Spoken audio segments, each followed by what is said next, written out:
Fala pessoal, tudo bem? Vamos continuar aqui com nossa aula de Direito Administrativo. Resuma comigo. Rapaz, eu gravei poderes todo e quando eu fui ver o áudio tava desativado. Maria, deu vontade de me engolir, velho. É brincadeira? Vamos pra frente. Poderes administrativos. O que são poderes administrativos? São prerrogativas de direito público que o ordenamento jurídico confere aos agentes, com o objetivo de permitir que o Estado alcance seus fins. Ou seja, os poderes administrativos são prerrogativas estatais, que são conferidas aos agentes, ou seja, nós, futuros policiais militares, para que o interesse público ele seja garantido. E tudo isso é baseado no princípio da supremacia do interesse público. Vamos relembrar as espécies? Poder, dever de agir, vinculado, discricionário, hierárquico, disciplinar, de polícia, regulamentar e normativo. Ou seja, 8 poderes. 8 poderes. Primeiro, poder, dever de agir. São prerrogativas de direito público necessárias para a prática de atos administrativos. Competência e poder, dever. O exercício do poder é obrigatório, é irrenunciável. Poder, dever de agir. Se eu estou numa função, se eu estou numa missão, eu tenho que agir, eu não posso me omitir. Se eu me omitir, eu vou incorrer em omissão de poder, que a gente vai ver lá na frente. Poder vinculado, ele é usado para a prática de atos vinculados, ou seja, o que está escrito na lei de forma, vamos dizer assim, perfeita. Eu não posso desviar, eu não tenho liberdade de escolha, ele não tem liberdade de decisão. Se eu tenho que prender, eu tenho que prender. Se eu tenho que fazer X, eu tenho que fazer X. A lei determina o modo de agir do agente público. Não existe mérito administrativo, não existe juízo de valor. Ele não é baseado na conveniência da oportunidade. Ele é vinculado. Poder discricionário totalmente diferente e oposto do poder vinculado. Ele é usado para a prática de atos discricionários. A sua liberdade ela é limitada pela lei. A lei ela autoriza o juízo do mérito administrativo. É a famosa conveniência e oportunidade. O poder discricionário, para o agente público, eu tenho certa liberdade de escolha. Liberdade de escolha. No poder discricionário, a lei ela me dá 2 opções. Cabe ao agente público escolher a melhor. No poder vinculado, não. Ele só dá uma. Ou é isso, ou é isso. Ou você faz, ou você faz. Aqui não. Aqui pode ser você faz ou você não faz. Você faz, mas de que forma? Você pode fazer a forma A ou a forma B. Então esse é o poder discricionário. Exemplo, autorização para porte de arma de fogo. Certo? No poder discricionário eu tenho liberdade para a tomada de decisões. Vamos para o próximo. Poder hierárquico. O poder hierárquico ele manifesta as prerrogativas dos superiores hierárquicos em relação aos seus subordinados. Nós, como futuros oficiais de polícia, teremos de praticar muito esse poder. É o poder hierárquico. Delegaremos funções para os nossos subordinados, avocaremos funções, fiscalizaremos. Tudo isso é baseado no poder hierárquico. Ele é um poder de manifestação interna. É dentro do próprio órgão. Ele não alcança os particulares. Não existe, é importante ressaltar, manifestação hierárquica entre executivo, legislativo e judiciário. Lembra que a relação deles é uma relação vinculativa, ou o famoso controle finalístico. Vamos entender as prerrogativas. Primeira prerrogativa, dar ordens. O subordinado tem o dever de obediência, salvo ordem manifestamente legal. Outra prerrogativa, fiscalizar. Terceira prerrogativa, revisar. Essa revisão pode ser de ofício, autotutela ou por provocação. Quais são as consequências dessa revisão? Pulando um pouco aqui para ato administrativo. Se o ato estiver correto, válido e perfeito, tranquilo. Se o ato ele tiver com vício ou defeito de ilegalidade, ele deve ser anulado. Se o ato ele não for mais conveniente ou não for mais oportuno, ele deve ser revogado. Se o ato ele tem algum tipo de vício, mas que pode ser consertado, pode ser sanado, ele é convalidado. Outra prerrogativa do poder hierárquico, delegar competências, delegar missões. delegar funções. Só que essas competências não são qualquer competência, não. Existem competências que são indelegáveis ou exclusivas. Vamos entender agora a avocação da competência. O que seria avocar? Avocar seria tomar para si. Avocar significa tomar para si. Tomar para si. E esse tomar para si devem ser medidas excepcionais. Se eu passo uma missão para um cabo, eu, aspirante da polícia, e eu vi que ele não conseguiu cumprir, eu vou avocar, eu vou pegar essa missão para mim e eu vou resolver. Próximo poder é o poder disciplinar. Tem muita relação com o poder hierárquico. O poder disciplinar ele serve para apurar infrações administrativas e punir um infrator. Esse infrator pode ser um agente público, esse infrator pode ser uma concessionária, esse infrator pode ser uma permissionária, uma autorizatária, pode ser um aluno, isso aqui cai em prova, pode ser um aluno. A CESP gosta muito de usar esse exemplo. Pode ser um presidiário, pode ser empresas contratadas. Todos eles podem sofrer sanções. No caso do servidor público, abre um PAD, que é um processo administrativo disciplinar, com contraditória para a defesa. A regra é que há discricionariedade para escolher qual a pena será aplicada, mas em relação à aplicação ou aplicabilidade é vinculado. Vamos supor que eu veja um soldado praticando um ilícito. É minha obrigação abrir um inquérito policial. Eu não posso escolher, militar, eu não posso escolher não abrir. Eu tenho que abrir. No caso de eu aplicar uma sanção de suspensão, um prazo de 1 a 30 dias, eu posso escolher o dia, se baseando na razoabilidade e na proporcionalidade.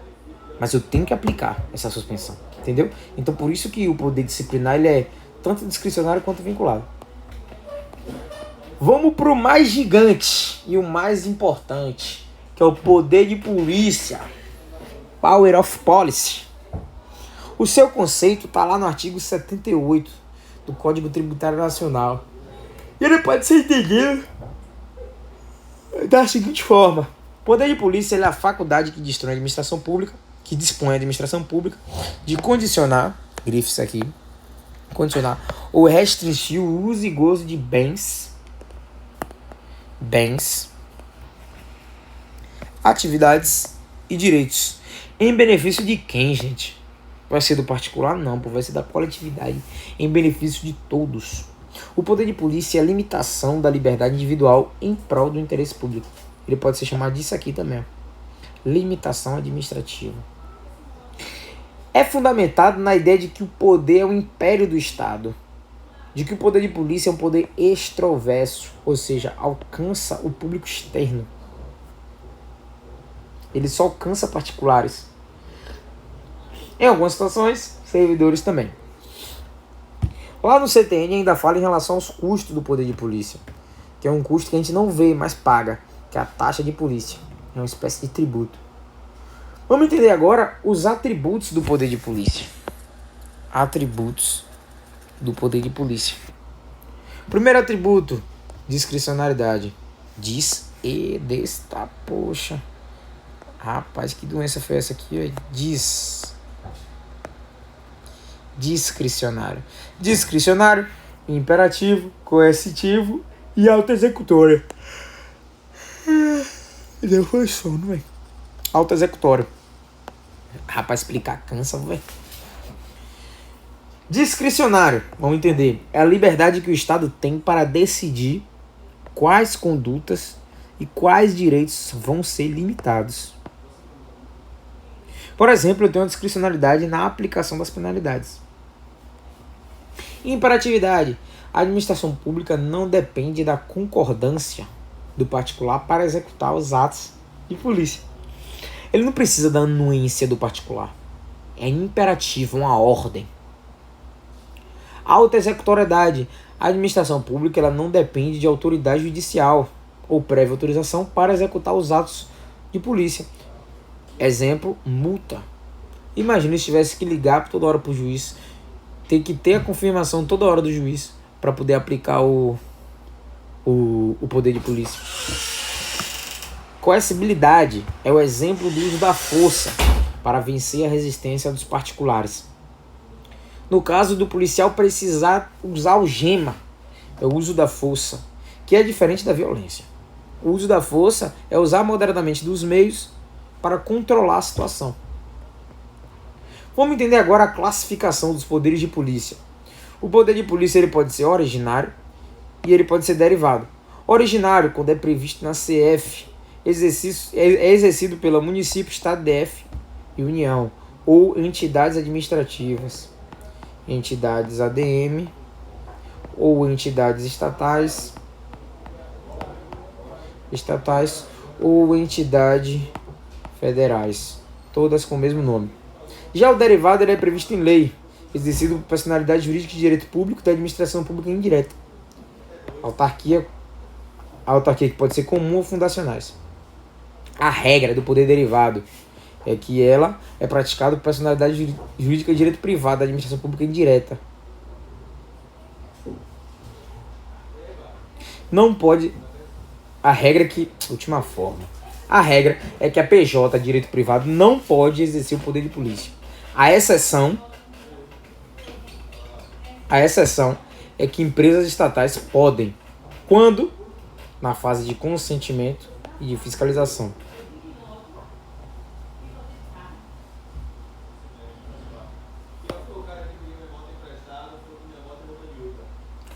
Olha que interessante. Observação. Exercício do poder de polícia por particulares é possível? A regra é que não. A exceção é que é permitido aos particulares, segundo a jurisprudência, exercer atividade instrumental ou acessória relacionada ao poder de polícia.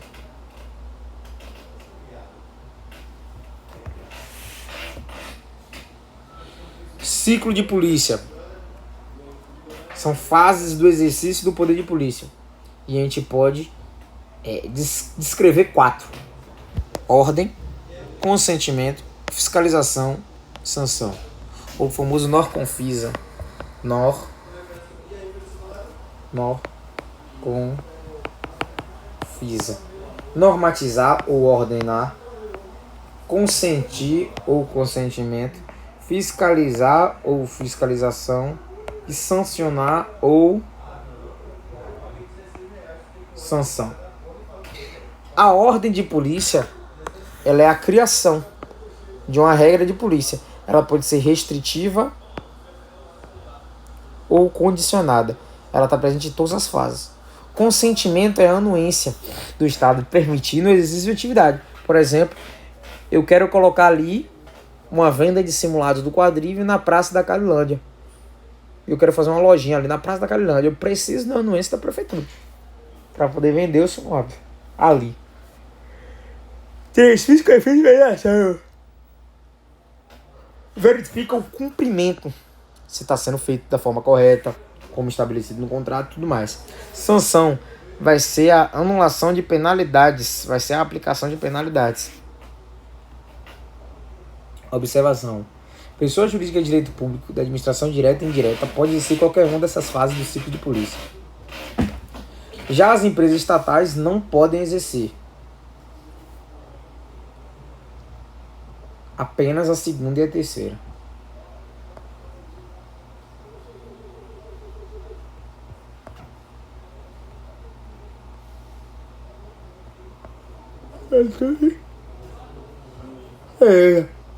Meios de atuação do poder de polícia. Ele pode ser preventivo, em regra, no caso da Polícia Militar da Bahia. Qualquer polícia militar, né? Que é uma polícia preventiva e ostensiva. Ostensiva porque usa farda. E preventiva porque, pelo fato de estar na rua, ela previne crimes. Repressiva, no caso da Polícia Civil, ela vai repreender. Vai ser o pós-crime, a investigação, a apuração. Prescrição. Prescrição é um conceito que diz respeito à contagem da prática da infração. Com o tempo, o crime ele se prescreve, ou seja, ele perde a sua validade com o tempo. E a prescrição, normalmente, dos atos administrativos é de 5 anos, salvo de má-fé. No caso de infração continuada ou crime permanente é aquele que se protrai no tempo. Esse tempo de prescrição se inicia a partir do término do último ato, da última conduta, ou seja, da cessação da conduta. Próximo poder é o poder normativo. É o poder de produzir atos normativos. Esses atos gerais ou abstratos não possuem destinatários terminados. Exemplo, dica, instrução normativa, instruções gerais, portarias, resoluções. Observação, não podem inovar o ordenamento jurídico. Não pode criar lei, não pode criar obrigação. Certo? Poder regulamentar. O decreto, ao mesmo tempo que manifesta o poder normativo, ele manifesta o poder regulamentar. Eles estão interligados. Certo? Olha só o exemplo, o decreto. O decreto regulamentar ou de execução, ou o regulamento executivo, ele tem natureza derivada. Ele não é originário porque ele não vem da própria Constituição, né? Não é a Constituição que cria. Ele é derivado. Ele deriva da Constituição. Finalidade, eu vou regulamentar e garantir a fiel execução. Eu vou ali instrumentalizar a garantia da execução daquela lei. Vedações, eu não posso inovar o ordenamento jurídico, eu não posso criar direitos, eu não posso criar obrigações, eu não posso alterar a lei. E a competência para a criação desse decreto é do Poder Executivo e é indelegável. Decreto autônomo é uma forma de exceção, né? Sua finalidade vai ser dispor sobre a linha A e a linha B do inciso 6º do artigo 84, que fala sobre as competências do Poder Executivo, competência exclusiva do Poder Executivo. Vamos agora finalizar com abuso de poder. Abuso de poder, ele é o uso irregular do poder. Todos esses poderes administrativos que a gente falou, caso o agente público haja de forma irregular ou contraria os princípios, ele vai incorrer em abuso de poder. Qual a consequência disso? Se for um ato ilegal, ele vai ser anulado. E se for um crime, ele vai ser responsabilizado. Quais são as modalidades do abuso de poder? Eu tenho 3 modalidades. A primeira é excesso de poder. É quando a gente extrapola a sua competência. Eu tenho desvio de poder, que é o uso da competência para interesse pessoal. E eu tenho a omissão de poder, quando a gente fica inerte enquanto deveria agir. Lembra que eu falei que tinha um poder que ia ligado ao poder dever de agir? Poder, dever de agir. Pronto. É isso aqui que acontece na omissão de poder. Ele devia agir, ele devia praticar o ato, não praticou. Galera, foi isso a nossa aula de poderes administrativos, nossa revisão zaça, resume comigo. Próxima aula vai ser isso aqui, ó. Atos administrativos. Falta pouco, falta só 10 páginas pra gente finalizar o nosso conteúdo do CFO PMBA. Pertenceremos.